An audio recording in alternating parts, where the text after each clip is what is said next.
A blonde has just gotten a new sports car and is out for a drive when she accidentally cuts off a trucker who's been on the road far too long.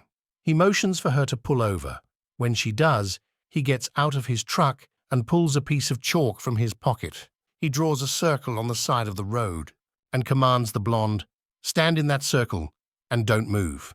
He opens her car and cuts up her leather seats with his hunting knife. When he turns around, she has a little grin on her face. Infuriated, he says, "Oh, you think that's funny? Watch this." He gets a baseball bat out of his truck and breaks every window in her car. When he turns and looks at her, she begins to giggle. He's really mad now and proceeds to slash all her tires. Now she's laughing out loud. The truck driver is really starting to lose it. He goes to his truck and gets a can of gas, pours it on her car, and sets it on fire. He turns around, and she is doubled over with tears running down her cheeks. Enraged now, the truck driver screams, "You're crazy! What the hell is so funny?" Through fits of laughter, the blonde replies, "Every time you weren't looking, I stepped outside the circle." A man walks into a bar and sees 2 pieces of meat hanging from the ceiling. Confused, he asks the bartender, "Why do you have meat hanging from your ceiling?" The bartender says, "I'm glad you asked. Currently, we have a challenge going on, where if you can jump up and slap both pieces of meat with your hands, I'll cover your tab for the whole rest of the night. However, if you attempt to slap the meat and miss, you have to pay for everyone else's drinks in the bar until we close." The bartender looks back at the customer and asks, "So what do you say? Would you like to give the challenge a shot?" The customer quickly responds with a "No." "Why not?" the bartender asks. The customer replies, "The stakes are too high." A game warden noticed how a particular fellow named Sam consistently caught more fish than anyone else. Whereas the other guys would only catch 3 or 4 a day, Sam would come in off the lake with a boat full. Stringer after stringer was always packed with freshly caught trout. The warden, curious, asked Sam his secret. So the successful fisherman invited the game warden to accompany him and observe. The next morning, the two met at the dock and took off in Sam's boat. When they got to the middle of the lake, Sam stopped the boat and the warden sat back to see how it was done.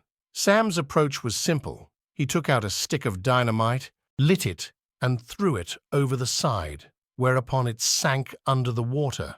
The explosion rocked the lake, and fish started floating to the surface. Sam took out a net and started scooping them up. When the game warden recovered from the shock of it all, he began yelling at Sam, "You can't do this. I'll put you in jail, buddy. You will be paying every fine there is in the book." Sam, meanwhile, set his net down and took out another stick of dynamite. He lit it and tossed it in the lap of the game warden, saying, "Are you going to sit there all day complaining, or are you going to fish?" All the organs of the body were having a meeting, trying to decide who was the one in charge. "I should be in charge," said the brain, "because I run all the body's systems, so without me nothing would happen." "I should be in charge," said the blood, "because I circulate oxygen all over, so without me you'd waste away." "I should be in charge," said the stomach, "because I process food and give all of you energy." "I should be in charge," said the legs, "because I carry the body wherever it needs to go." "I should be in charge," said the eyes, "because I allow the body to see where it goes." "I should be in charge," said the rectum, "because I'm responsible for waste removal." All the other body parts laughed at the rectum and insulted him, so in a huff he shut down tight. Within a few days, the brain had a terrible headache. The stomach was bloated, the legs got wobbly, the eyes got watery, and the blood was toxic. They all decided that the rectum should be the boss. The moral of the story, even though the others do all the work, the asshole is usually in charge. A jockey is about to enter and race on a new horse.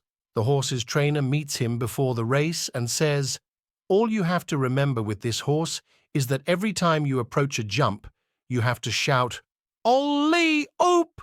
really loudly in the horse's ear. Providing you do that, you'll be fine." The jockey thinks the trainer is mad, but promises to shout the command. The race begins, and they approach the first hurdle. The jockey ignores the trainer's ridiculous advice, and the horse crashes straight through the center of the jump. They carry on and approach the second hurdle. The jockey, somewhat embarrassed, whispers, "Ollie, oop!" in the horse's ear. The same thing happens. The horse crashes straight through the center of the jump. At the third hurdle, the jockey thinks, "It's no good, I'll have to do it," and yells, "Ollie, oop!"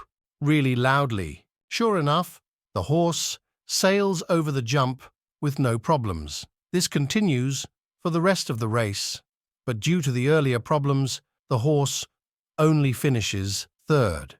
The trainer is fuming and asks the jockey what went wrong. The jockey replies, "Nothing is wrong with me. It's this bloody horse. What is he, deaf or something?" The trainer replies, "Deaf? Deaf? He's not deaf. He's blind."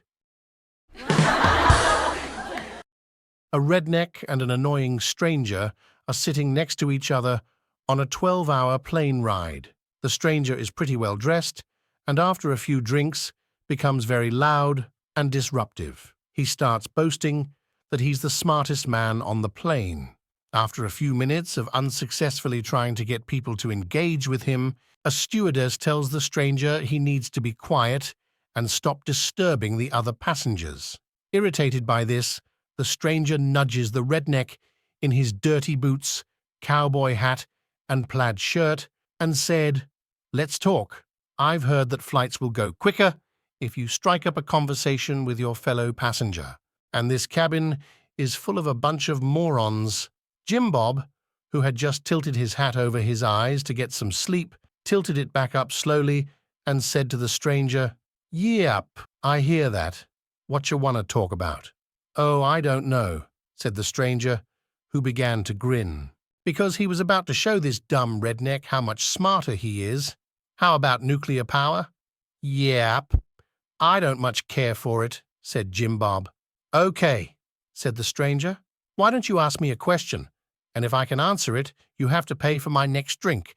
And if I can't, then I'll leave you alone to sleep."